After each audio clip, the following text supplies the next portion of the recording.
Welcome to the Captain's Report, where the fish are big, the stories are bigger, and nothing is off limits. His boat wasn't fast at the time. He'd go out there and fish, leave 3 o'clock in the morning and go out there and fish all day, maybe fish the night. He'd just come back in whenever he wanted to come in, and he'd have boxed out thousands of pounds of fish, thousands and all. I know guys that went with him that on the way out, he needed somebody else to go fishing.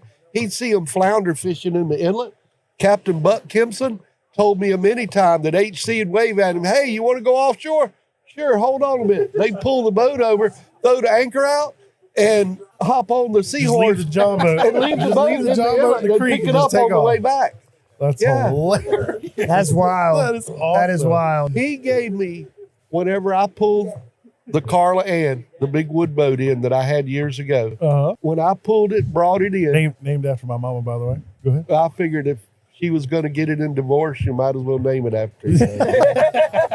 Yes. You know, when I pulled in, I parked it right where all y'all's boats are. I had this whole slip here. Yeah. That's where his granddad parked for years and years. Yeah, this was all that as a black, kid growing up. black He floating. had this dock. whole end down here.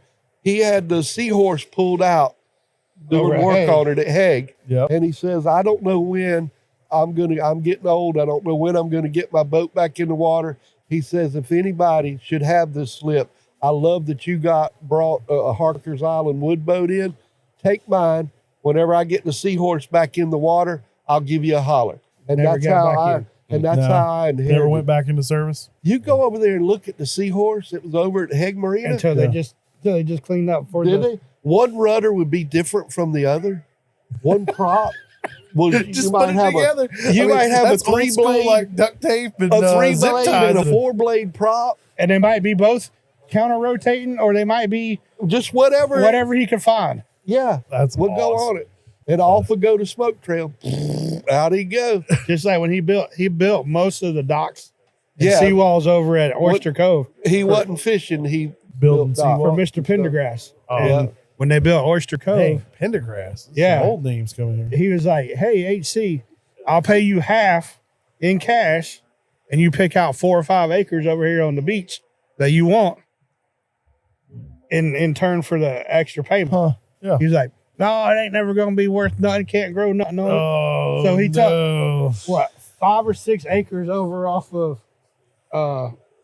Pond Road over there? The was it over by Wesley or No, over By where the by the ballpark. clay pits oh and all that over there. so Yeah. you take some land. That's hilarious. Just imagine, you would have never known who Frog was if he would have tucked that property over there. Yeah, Frog. He said, "I'll be sitting in the penthouse or something." Hey, BK, I can't tell you how many times I kicked my old man in the shin because he had the opportunity to buy Surfside beachfront property for $250 a lot. Yeah. But he said no and bought 3 lots inland there for $350 because he didn't want to be on the beach. Be on the back then. That was basically a sandbar. I mean, Well, that was you all the got to peninsula realize of Garden City and Surfside. That Back was all. then, That was just sand. you didn't dunes. have insurance for a house. Yeah. So if it got washed away, it was gone. I mean, your grandpa, my old man, built a house in Surfside Yep. in 1952. Wow.